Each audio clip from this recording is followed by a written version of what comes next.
Selamat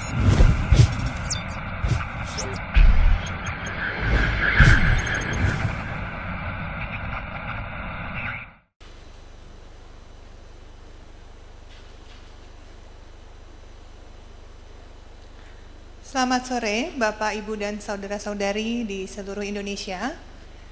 Saya hadir kembali menyapa masyarakat Indonesia melalui konferensi pers dari kantor Kepresiden untuk mengajak kita semua menjalankan protokol kesehatan dengan disiplin.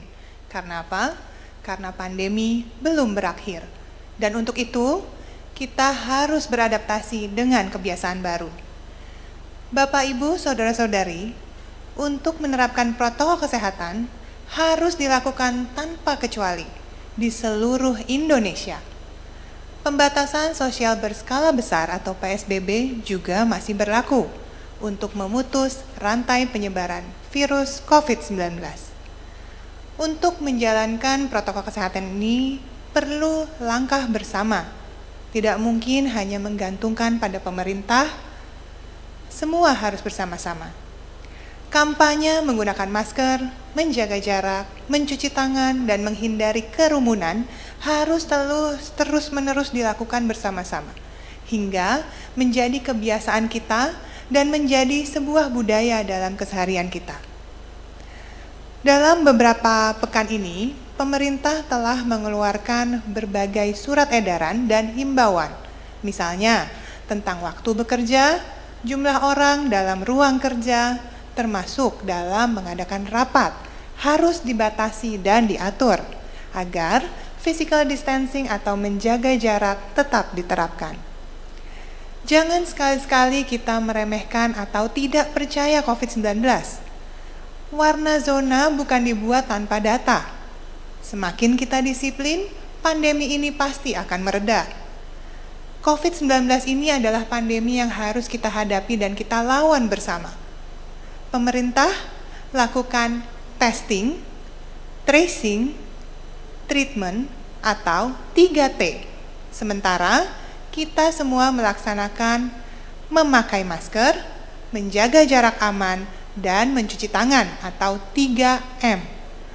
Testing atau pengujian agar lebih banyak orang diketahui status resikonya terhadap COVID-19. Tracing atau pelacakan kasus agar lebih banyak orang yang kemungkinan terpapar dapat ditemukan lebih cepat. Dan treatment atau perawatan, sudah ditemukan pola perawatan dan penyembuhan bagi pasien yang terkonfirmasi positif. Jadi, bagi yang sekarang sedang menghadapi perawatan, tetap semangat dan optimis.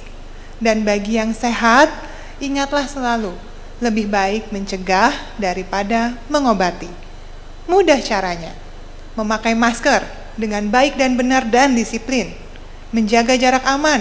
Ingat, tidak ada satupun yang kebal dan aman dari COVID-19, baik saudara atau sahabat, kita semua beresiko. Kemudian mencuci tangan dengan sabun dan air mengalir selama 20 detik. Kalau tidak ada, gunakanlah hand sanitizer. Mudah bukan Bapak, Ibu, dan saudara-saudari sekalian? Kita kerja bersama untuk Indonesia. Kini, saya akan melanjutkan dengan mengumumkan situasi perkembangan COVID-19 di Indonesia per 14 September 2020. Jumlah pasien sembuh COVID-19 di Indonesia hari ini sebanyak 3.395, sehingga kesembuhan total menjadi sebanyak 158.405 kasus. Recovery rate-nya adalah 71%. Angka ini cukup tinggi ya, yang artinya 7 di antara 10 orang yang terkena COVID-19 sudah sembuh. Sedangkan penambahan kasus positif COVID-19 hari ini sebanyak 3.141, sehingga total akumulatifnya menjadi 221.523 kasus. Namun, jika kita melihat kasus aktifnya justru terjadi penurunan di beberapa tempat, di mana jumlah kasus aktif per hari ini adalah 54.277 dibandingkan hari sebelumnya, yakni sebesar 54.649 kasus. Ya, angka ini per 14 September 2020 pukul 12 waktu Indonesia Barat. Dari data ini mari kita lihat di mana saja sih sebenarnya kasus-kasus yang terbanyak yang masih ada kasus aktifnya. Dan yang paling tinggi ini pertama kita bisa dapatkan di DKI Jakarta ya, dengan 11.436 kasus aktif yang juga mengalami sebenarnya penurunan dari hari sebelumnya, yakni sebanyak 12.078 kasus. Kemudian yang tertinggi kedua di Jawa Barat, kasus aktifnya sebanyak 6.443, yang ini mengalami kenaikan dibandingkan hari sebelumnya, yakni 6.404 kasus. Dan yang tertinggi ketiga yang ada di Jawa Tengah, yakni kasus aktif sebanyak 5.439, dan ini mengalami penurunan dari hari sebelumnya, di mana didapatkan kasus sebanyak 5.518.